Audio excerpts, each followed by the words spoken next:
Una vez lo encuentro a mi hermano en un rincón de la casa, mi hermano es 14 años más grande que yo, pero siempre fue un poco también mi padrino intelectual, con quien siempre mantenía estas charlas de qué es la vida y qué es el ser humano y cómo vivir de la mejor manera.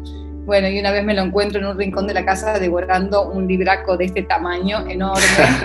Y la pasaba, me acuerdo que se iba a dormir a las 4 de la mañana, se levantaba a la mañana y agarraba el libro de vuelta. Y le pregunté una vez, ¿qué es lo que te tiene tan atrapado? Y me contó, ni siquiera me dijo cuál era el título del libro. Me dijo, bueno, esta mujer que dirige un ferrocarril y una huelga, no sé, pero se ve que algo me quedó en la cabeza.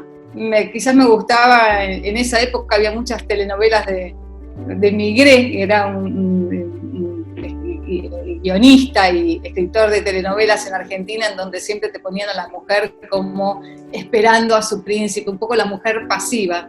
Y yo creo que esta idea de una mujer manejando el ferrocarril, no sabía si lo manejaba realmente o a qué se refería, pero se ve que me interesó. Y creo que fue, no sé si algunos meses después, un año después, mi hermano se casó, quedé en la casa yo, bueno, ya no estaba más, y dije, bueno, me quedé la intriga, dije, voy a agarrar este libro, y no me acordaba ni el nombre, creo que ni siquiera me lo había dicho, era un libro que estaba en la biblioteca de un abuelo mío que habíamos heredado.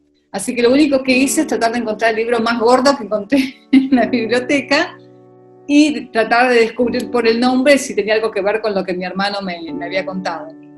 Y bueno, finalmente descubrí esta versión en español, creo que fue la primera edición en español que hizo Caralt, de La Rebelión de Atlas.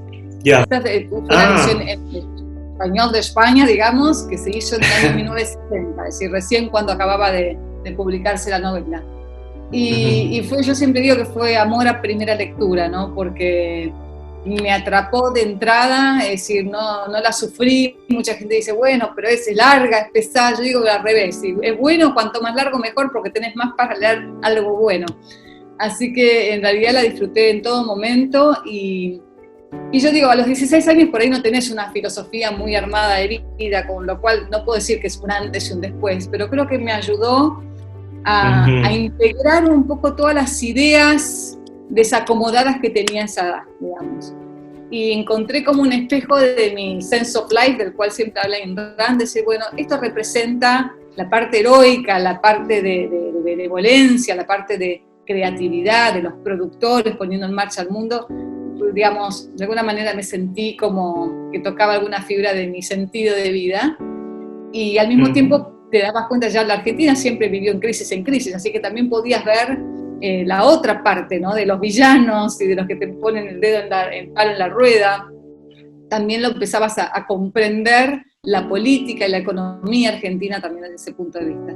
Así que a partir de ahí, empecé a leer sus otros libros. Siempre empecé con ficción, porque me encantaban las novelas y las historias.